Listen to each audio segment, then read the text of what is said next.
Everyone. I'm going to take the time to make this presentation about how aircraft's flying on a ball is pretty crazy. We have a few people who have already made some diagrams, and I'm just going to come in here and show how these diagrams match and how it is practically impossible to have it be a ball. Now, I'm going to use AutoCAD again, and everybody's going to be able to follow through with this because it's a program and I do everything live. Now, a lot of people say that I'm using PowerPoint and it's a presentation, and that is completely not true. Please learn the difference between a PowerPoint presentation and a live recording. This is a live recording. You can even see the minutes. The minutes move up. It just moved up right now. Now, let's go over here and back to the Earth radius, verifying that with Google and NASA information that it is 3,959 miles. So let's go over here and make Earth with the radius 3959. Zoom out because the thing is pretty huge. There we go. Took a while. Now, what I'm also going to do is I'm going to come over here to the Australian government with the atmosphere theme report. I am going to look at what they have here for data, because where the exosphere starts and the thermosphere ends, it really depends on who's making the diagram. So it changes, from 550 kilometers to 500. There's various. They don't have any kind of actual agreement on what it is. They just put it on there, and I'm going to use this because it is on a government website. Now, I'm going to convert these in order to get the ozone layer's distance from the thermosphere to the exosphere. I'm going to take my calculator and I'm going to put in, I was working on something else, hold on. That's 500 kilometers, and in miles that's 310 miles. 300.7, let's just do 311 miles. Now, in order to show that here, I'm going to make another circle. Oops.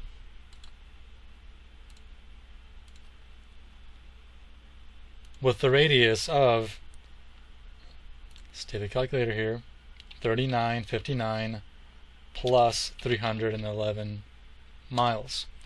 So it'll be 4270. 4270. That represents this line here. I'm going to change the color of this one first. Change it to blue. Cyan to represent the ball Earth. And this one I'm going to change to, I don't know, yellow. Let's just do yellow. And to verify that, we have the 500. This represents the ground to the end of the thermosphere. Now, another thing that I want to take into account is another aircraft vessel that is up there is the International Space Station. We can put this in there too to get an idea of how high that is up there. And I'm going to take 3,949 miles plus that to get the 59 miles, sorry about that, to get the distance.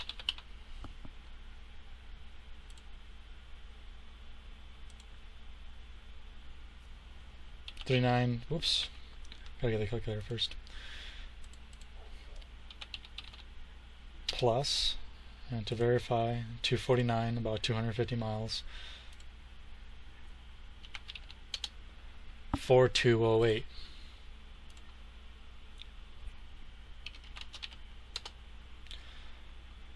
Now you can see that is not above the thermosphere here. It's about this area here. It's still within the thermosphere. Now I'm going to change this red.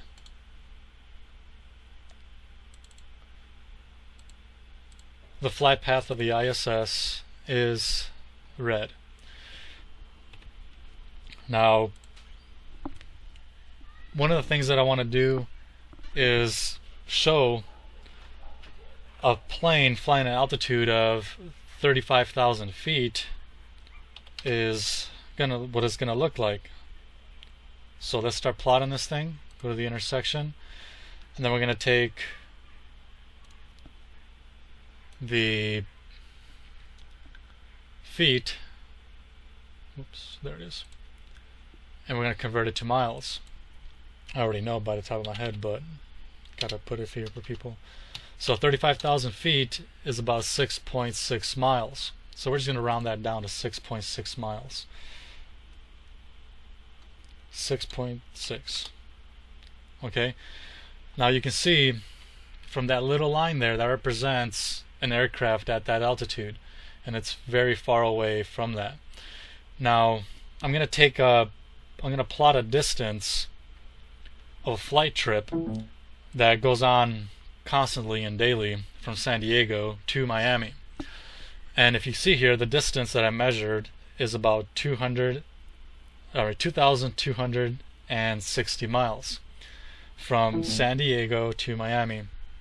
Now I'm just going to round that down a little bit just to keep things a little bit simple. I'm going to use only 2,250, which is of course not accurate, but it is still less a little bit, about 16 miles. So what we're going to do is we're going to go to the direction of this flight, which would be here, in a straight line, because aircraft do fly level. Now that's 2,250 miles. And you can see there that an aircraft flying a straight mile in a flight trip that will be about a good 3 hours, 4 hours at most, is going to go straight into space. Now let me just plot this a little bit more here. Let's get the distance of the flight per hour. We're going to give this aircraft a velocity at 500 miles an hour. Now here's the line to start plotting this thing. We're going to go in that direction, 500 miles, then another 500 miles, then another 500 miles, then another, and then another. Okay, you can see that it definitely is not going to be that many hours, and we can see that from the diagram here.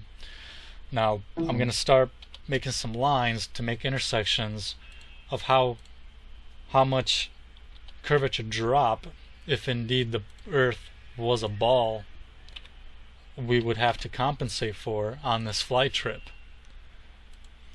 And you can see here that after 1 hour, 2 hour, 3 hour, in 3 hours they're already going outside of the exosphere. I mean into the exosphere, outside of the thermosphere and into the exosphere. And at this point right here, even with the website from NASA themselves, it says here, like everything else burns, rocket fuel cannot burn without oxygen because it operates when the air is too thin. It provides enough oxygen. A rocket carries its own oxygen tanks and mixes it with the fuel just before it is burned. Now we all know that planes, commercial aircraft, do not have rockets on them like jets or jet fighters. Now there would be no air in this area coming out here, and it will completely throw the airplane just crazy. It will just start falling towards the earth. There'll be a lot of stalling. It'll just fall down. And a lot of people don't know how planes work, and they claim to be experts in airplanes, but this is why I had to make this presentation. Now I'm going to take a linear dimension here, and I'm going to show you just how much curvature we're dealing with in just a few hours of flying.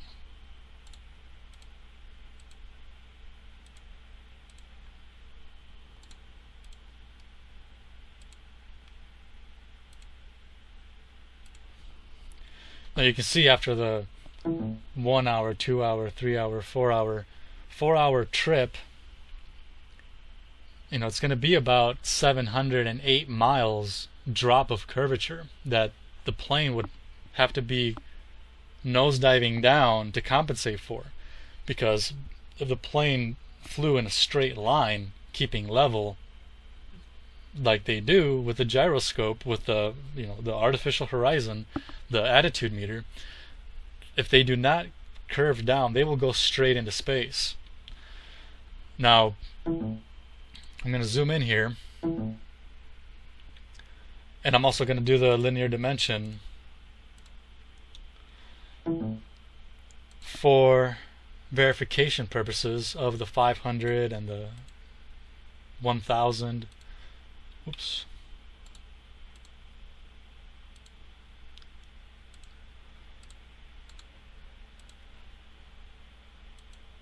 There's 1000. There's 1500.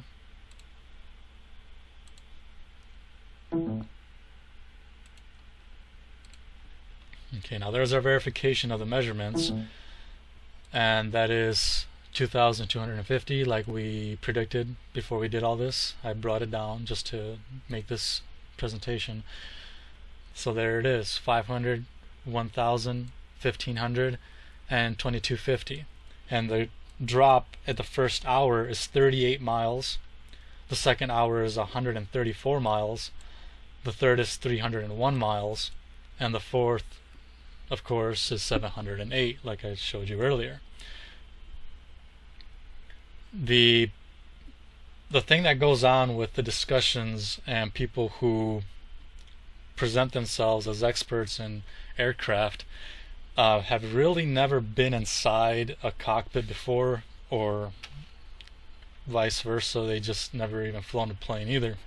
Now, what happens is these arguments that are presented, I mean, they give us some crazy ideas, and they give us some crazy false data that that gravity has a big play with this. And really, they say things like that there's a gravity gauge on the airplane cockpit, that there's also a curvature gauge on a airplane cockpit. Now, a lot of people have never really even been inside of a cockpit, and they just state that there is. I mean, what happens here is that there's an attitude indicator, which is the artificial horizon in the gyroscope that maintains the plane level, and there's also the altimeter right here, and they're really close together on this cockpit because these two things are the ones that maintain the plane level to the ground. And right here we can see, I could state all these vocally, that there's a transponder, there's a course deviation indicator, fuel gauge, RPM indicator, throttle, propeller, mixture, manifold, trim. I mean, I'm going through these fuel sector, directional, the fuel pump switch. I mean, there's so many on here, and you can see that, make it a little bit bigger, there is no such thing as a gravity gauge, and there is no such thing as a curvature gauge. When people say this to me, I think they are crazy. I really do. Now, when I come back here and I show you how this works, is that the altimeter, it goes, it keeps the altitude of the aircraft. It shows that it's always maintaining that altitude. And then you have the attitude indicator, which is a artificial horizon. And here is another website that explains it, theendurancecorner.com, instrument training, that the attitude indicator is also known as a artificial horizon. It depicts the plane's attitude, whether it's banked, climbing, descending, or level. And I made a diagram to make it a little bit more clearer, because there's a lot of diagrams and everything that I'm showing. It's kind of hard to keep up on all at the same time, so I just made one simple one that would have all these in there. Now the attitude indicator is the artificial horizon level. It has a gyro compass inside of this little gauge. You can see here that this here maintains itself level with the aircraft. For instance, this artificial horizon here moves when the plane rolls, or it pitches or anything. If you don't understand the terminology that I'm using, here it is. Here's the perpendicular axis is a yaw. So if you're looking at it from overhead, it's turning left to right and it's not moving up or down. Then we have the pitch, which is up and down from the nose. And then we have the roll. And if we see here, this image,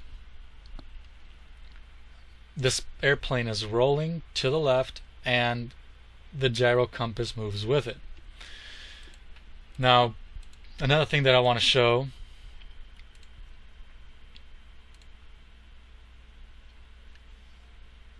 is that there is effects of high altitude in these planes, but the cabins are actually made to have the same pressure as a 8,000 foot flight. But the thing is, the problem with going in a straight line and not compensating for the curve would be really, really disastrous if they went into the exosphere. Now, we have to understand that everybody has been in school. Everybody talking about this stuff has been in school about the ball earth, and that this is the drawing and this is how it is. But I can tell you from experience that planes do not compensate for the curvature. And there's a lot of things and a lot of ways to prove this. I mean, even in the training programs for flying a plane, do not use a curved ball earth. Now, I'm going to show you one. There's various simulators that you practice flights on, and one of them is Microsoft Flight Simulator. There's a few others. There's X-Plane 10. There's, like I said, there's a few others. And what I want to get to here is the map, and also the way they are. I want to start with the terrain mesh geometry. The whole computer program of the whole thing is that they actually make the textures to do the mountains and everything, but the algorithm, if you don't know what algorithm means, is to solve the problem, an equation to solve the problem. And so this mesh triangulation, which actually stands for RQT, it was here earlier.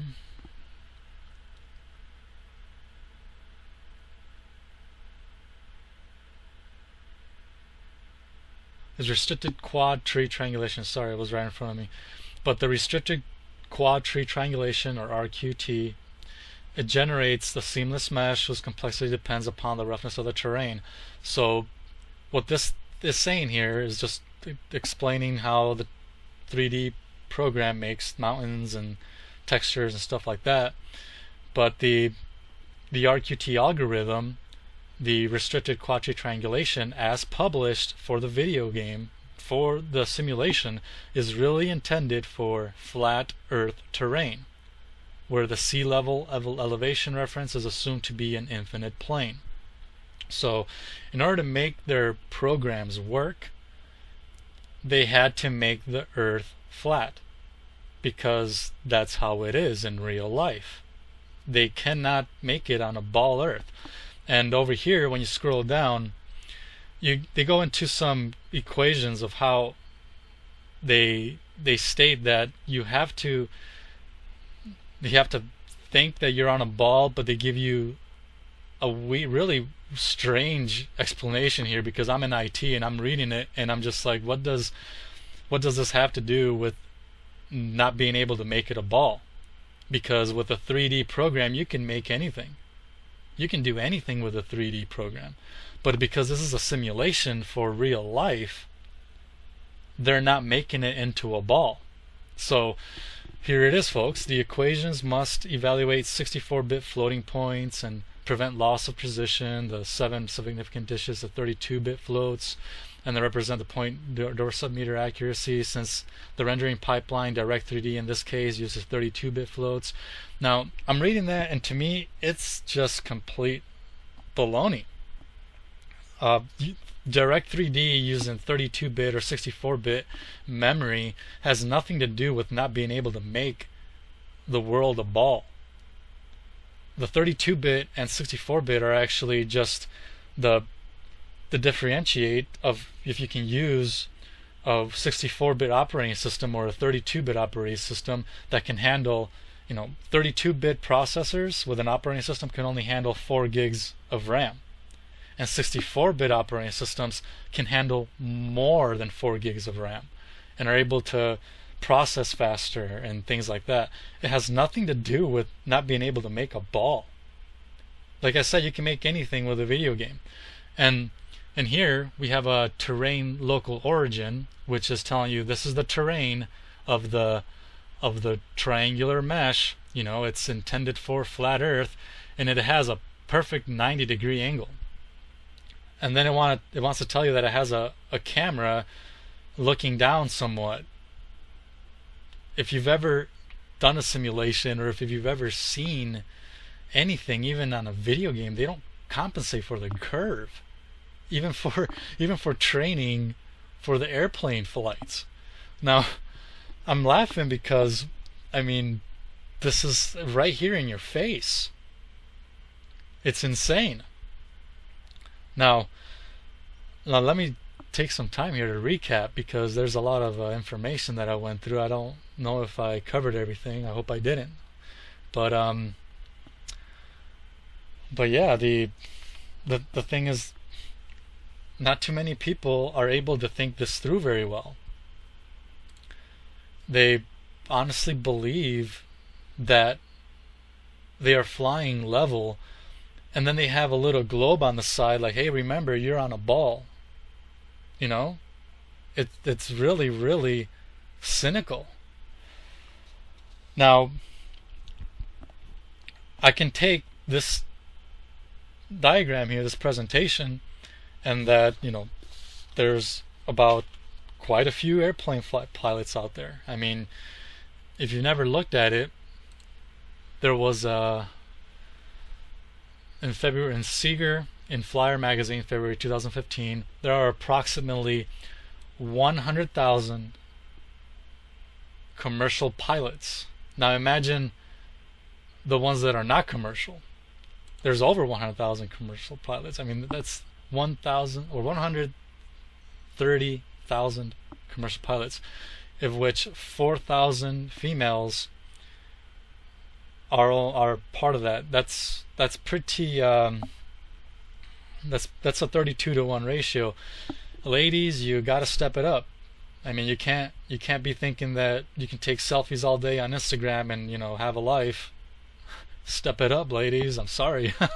I'm seeing this, and it's pretty funny. Alright, as you can see, I had to stop the video there for a minute, but where was I? I was talking about the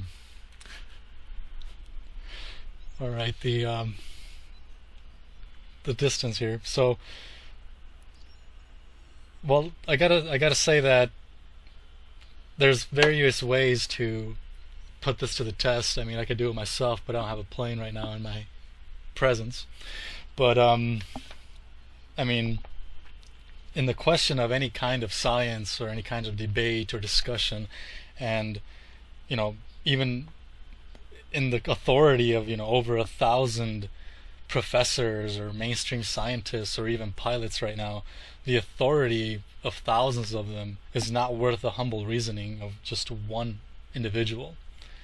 And And all this people have to do is just put this diagram to the test. But I already have, and I already know this. I don't need to do it. I'm just putting this out there. Now, and do not brush it away like, oh, this is silly.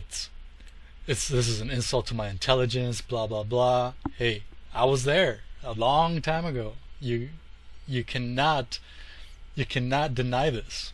It's one of those things that this is not something that's degrading your intelligence. This is something you got to say, hey, I'm going to put this guy down. I'm going to shut all these guys up. I'm going to shut all these flat earthers up. That's all you got to do. And say, I'm going to do it. And it's really not hard to do it, supposedly. But we can see here that this is not going away anytime soon. And when we do a Google search, we have about 62 million results on the date of January 13th, 2016. So we have thousands and thousands of people who can actually put this to the test and say, I'm going to shut this guy up, or I'm going to shut everybody up, and I'm going to show them that we do compensate for the curve, and you will have to do it the right way. You will have to do it without an autopilot. Do it with the autopilot. Travel 30 miles without autopilot and see what happens. Does the altitude change? And we can see here that 500 miles, that's it. And like I said, it just takes a few people to take this to the test and do it. It's not that hard. I mean everybody is making fun of everybody right now, saying, oh look, the flat earthers are stupid, this guy's dumb, he doesn't know anything about airplanes. Prove it. It's a challenge. We don't have time for a meeting of the Flat Earth Society. We don't have time. We don't have time. We don't have time. We don't have time for a meeting of the Flat Earth Society. Another thing that I want to bring to attention is that I don't know if anybody has ever looked at the ball Earth in space.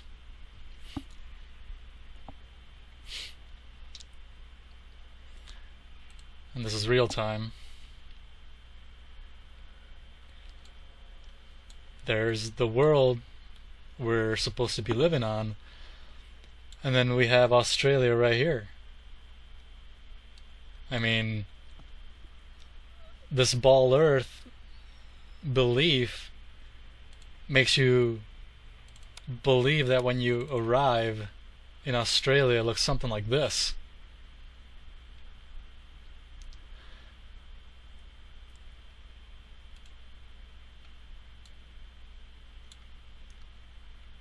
Look at it. Does that make any sense? Does that make any sense when you have a cockpit doing a horizontal, artificial horizontal horizon, and the altimeter that are monitoring the aircraft's movements the whole time, but you fly to Australia and you're believing that you do this.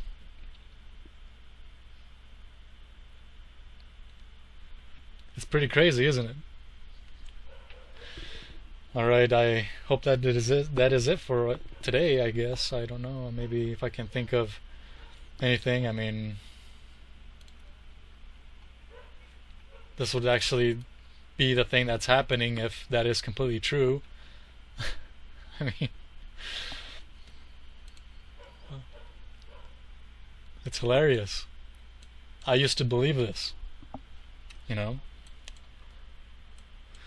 but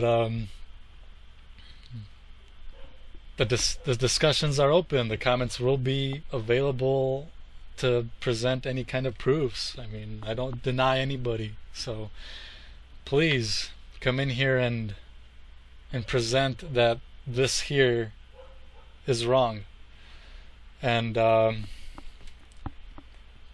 keep the insults to a minimum. There's no need to offend everybody. I mean, you have people that believe in Bigfoot and Nibiru and you know all this other crazy stuff, but if you tell people that the Earth is not a ball, people will literally try to kill you. It's pretty funny. But